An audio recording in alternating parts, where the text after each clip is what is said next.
दुनिया की सबसे बड़ी जियोपॉलिटिकल शतरंज फिर से बिछ चुकी है। एक तरफ अमेरिका, दूसरी तरफ ईरान और बीच में पूरी दुनिया की सांसें अटकी हुई हैं।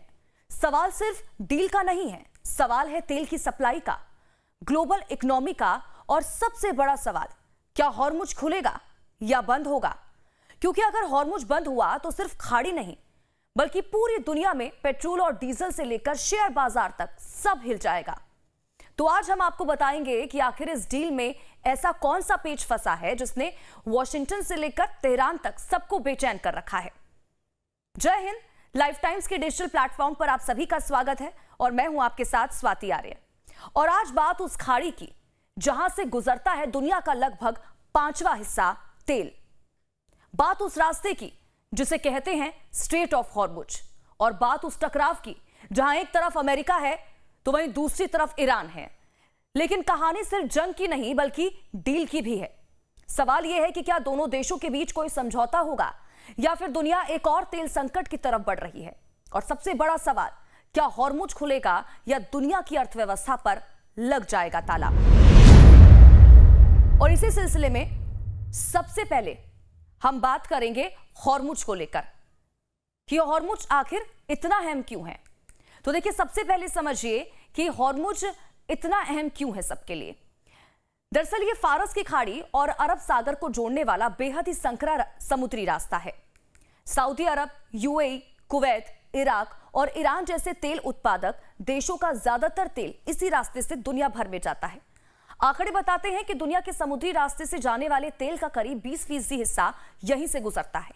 यानी अगर यहां तनाव बढ़ा तो असर सीधे आपके घर के बजट तक पहुंचेगा। अब आते हैं मौजूदा संकट पर। हाल के महीनों में अमेरिका और ईरान के बीच तनाव लगातार बढ़ा है। ईरान के परमाणु कार्यक्रम को लेकर पश्चिमी देशों की चिंता बढ़ती जा रही है। दूसरी तरफ ईरान कहता है कि उसका कार्यक्रम शांतिपूर्ण है और उस पर लगे प्रतिबंध हटाए जाएं। इसी बीच कूटनीति भी चल रही है, बैकडोर बातचीत, मध्यस्थ देश और संभावित डील की चर्चाएं। लेकिन दिक्कत यह है कि दोनों पक्ष अपनी अपनी शर्तों पर अड़े हुए हैं। अमेरिका चाहता है कि ईरान अपने परमाणु कार्यक्रम पर सख्त नियंत्रण माने, जबकि ईरान चाहता है कि उस पर लगे हुए आर्थिक प्रतिबंध हटे और उसकी तेल बिक्री सामान्य हो। और यही वो पेंच है जिसकी वजह से डील आगे बढ़ती दिखती है लेकिन हर बार अटक जाती है। अब सवाल यह है कि दुनिया इतनी घबराई हुई क्यों है? क्योंकि तेल बाजार भरोसे पर चलता है। देखिए, अगर ट्रेडर्स को लगता है कि हॉर्मुज में खतरा बढ़ रहा है तो तेल की कीमतें तुरंत उछल जाती हैं। वजह साफ है, सप्लाई रुकने का डर। और यह डर नया नहीं है। पहले भी कई बार ईरान ने संकेत दिए हैं कि अगर उस पर दबाव बढ़ा तो वो हॉर्मुज में जहाजरानी प्रभावित कर सकता है।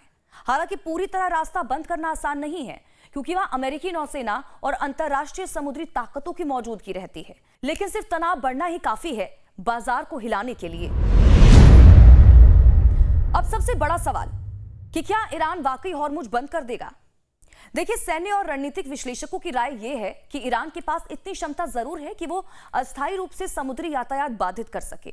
मिसाइलें, ड्रोन, नौसैनिक माइंस और तेज रफ्तार बोट्स, ये सब उसके पास है।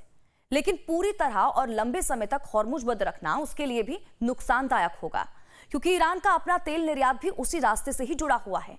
और इसीलिए ज्यादा संभावना पूर्ण बंद की नहीं बल्कि तनाव, हमले, जहाजों की जांच या सीमित व्यवधान की मानी जाती है।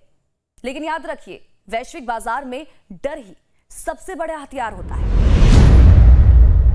तो वहीं देखिए, अमेरिका की रणनीति दोहरी है। एक तरफ वो ईरान पर दबाव बनाए रखना चाहता है ताकि परमाणु कार्यक्रम सीमित रहे, तो वहीं दूसरी तरफ वो खाड़ी में स्थिरता भी चाहता है, क्योंकि तेल की कीमतें बढ़ने से वैश्विक महंगाई बढ़ती है और इसका असर अमेरिकी अर्थव्यवस्था पर भी पड़ता है। और यही वजह है कि वॉशिंगटन पूरी तरह युद्ध नहीं चाहता लेकिन पूरी तरह झुकना भी नहीं चाहता है। यानी कि दबाव भी और बातचीत भी, और यही अमेरिकी फॉर्मूला है। और वहीं देखिए, बात अगर ईरान की करें तो ईरान की स्थिति भी दिलचस्प है।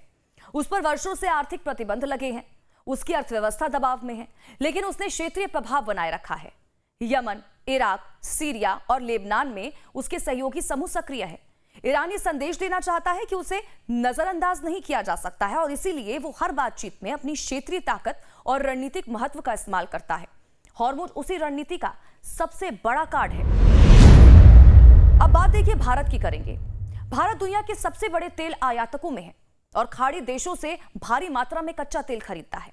अगर हॉर्मुज में तनाव बढ़ता है और तेल महंगा होता है तो असर भारत पर सीधा पड़ेगा। पेट्रोल डीजल महंगा होगा, महंगाई बढ़ेगी, रुपया दबाव में आएगा और शेयर बाजार में उतार चढ़ाव बढ़ेगा। और यही वजह है कि भारत हमेशा खाड़ी क्षेत्र में स्थिरता की बात करता है और संतुलित कूटनीति अपनाता है। अब देखिए आते हैं असल सवाल पर। डील में असली पेंच क्या है? दरअसल अमेरिका और ईरान के बीच भरोसा लगभग खत्म हो चुका है। 2015 की परमाणु डील के बाद उम्मीद जगी थी, लेकिन बाद में अमेरिका के बाहर निकलने और फिर प्रतिबंधों के लौटने से ईरान का भरोसा टूटा। अब ईरान गारंटी चाहता है कि भविष्य में फिर से ऐसा नहीं होगा, लेकिन अमेरिकी राजनीतिक व्यवस्था में ऐसी गारंटी देना आसान नहीं है। दूसरी तरफ अमेरिका चाहता है कि ईरान सिर्फ परमाणु कार्यक्रम ही नहीं बल्कि मिसाइल और क्षेत्रीय गतिविधियों पर भी नरमी दिखाए। यही बातचीत फंस जाती है। अब देखिए आगे क्या हो सकता है, इस पर भी बात करते हैं। तो देखिए आगे अब 3 संभावनाएं जो है वो बनती हुई दिखाई दे रही है। पहली, सीमित समझौता जिसमें कुछ प्रतिबंधों में राहत और परमाणु गतिविधियों पर आंशिक नियंत्रण हो। दूसरी, तनाव बना रहे लेकिन जंग ना हो, यानी वही पुराना नो वॉर नो पीस वाला माहौल। और तीसरा, किसी बड़े हमले या फिर गलती से सैन्य टकराव बढ़ जाए जो सबके लिए खतरनाक स्थिति होगी। फिलहाल दुनिया की कोशिश दूसरी संभावना को बनाए रखने की है, यानी तनाव रहे लेकिन हॉर्मुज पूरी तरह से बंद ना हो। तो देखिए तस्वीर साफ है, अमेरिका और ईरान के बीच बातचीत चल रही है, लेकिन भरोसे की दीवार इतनी ऊंची है कि डील हर मोड़ पर अटक रही है। हॉर्मुज फिलहाल खुला है लेकिन तनाव की आंच लगातार बढ़ रही है। और याद रखिए, दुनिया की राजनीति में कई बार युद्ध गोलियों से नहीं बल्कि तेल की कीमतों से लड़ा जाता है। और इसीलिए इस कहानी पर नजर रखना बेहद ही जरूरी है, क्योंकि फैसला सिर्फ तेहरान और वॉशिंगटन में नहीं होगा, असर दिल्ली से लेकर न्यूयॉर्क तक महसूस होगा। अगर आपको एक्सप्लेनर पसंद आया हो तो वीडियो को शेयर कीजिए, चैनल को फॉलो कीजिए और कमेंट में हमें जरूर बताइए कि क्या आपको लगता है कि हॉर्मुज बंद होने की नौबत आएगी। नमस्कार।